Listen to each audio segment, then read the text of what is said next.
নমস্কার বন্ধুরা, আজকে আমাদের রেসিপি ঠাকুরবাড়ির আলুর বড়া। কড়াইতে অল্প করে সাদা তেল দিয়ে দিচ্ছি। যেহেতু রান্নাটা ঠাকুরবাড়ি তাই অল্প ঘিও দিলাম। ইচ্ছে করলে পুরো ঘিও করতে পারেন, আমি তেল আর ঘি মিলিয়ে করছি। সর্ষে দিয়ে দিলাম, বিউলির ডাল দিয়ে দিলাম, কুচনো পেঁয়াজ দিয়ে দিচ্ছি,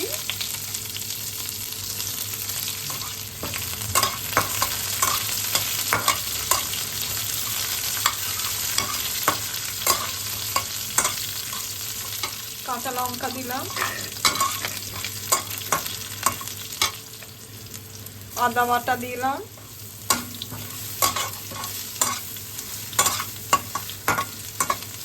স্বাদ মতো নুন দিয়ে দিলাম।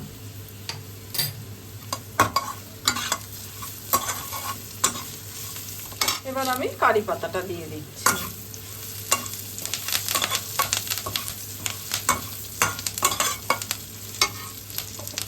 এবার সেদ্ধ করে রাখা আলুটা দিয়ে দিচ্ছি।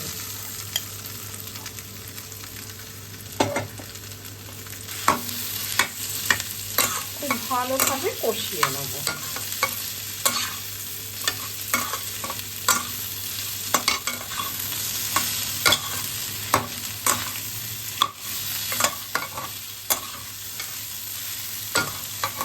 এদিকে আলুটা আমাদের খুব ভালোভাবে কষানো হয়ে গেছে।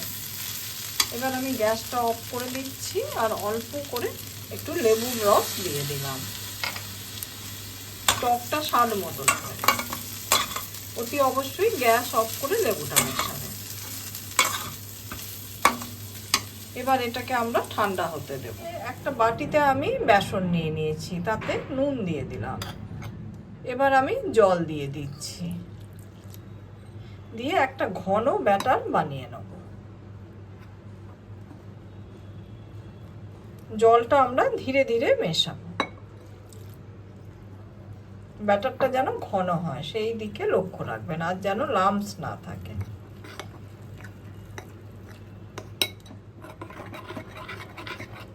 এদিকে ব্যাটারটা আমাদের পুরোপুরি রেডি হয়ে গেছে। এদিকে আলুর পুরটা আমাদের ঠান্ডা হয়ে গেছে। এবার এগুলোকে বড়ার আকারে গড়ে নেব গোল গোল করে।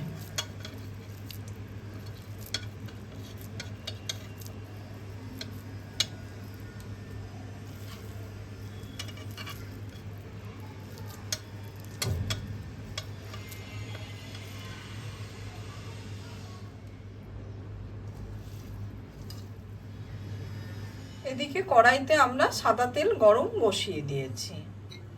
বেসনেতে এবার আমরা আলুর বলগুলোকে ডিপ করে নিচ্ছি।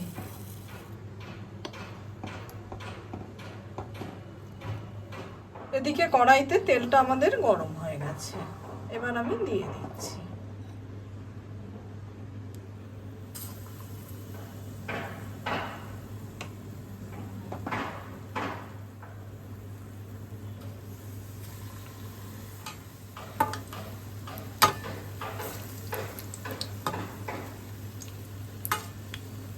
বড়াগুলোকে উল্টে পাল্টে ভেজে নিচ্ছি। এদিকে বড়াগুলো আমার খুব ভালোভাবে ভাজা হয়ে গেছে। এবার তুলে নিচ্ছি। একইভাবে বাকি বড়াও আমরা ভেজে নিচ্ছি।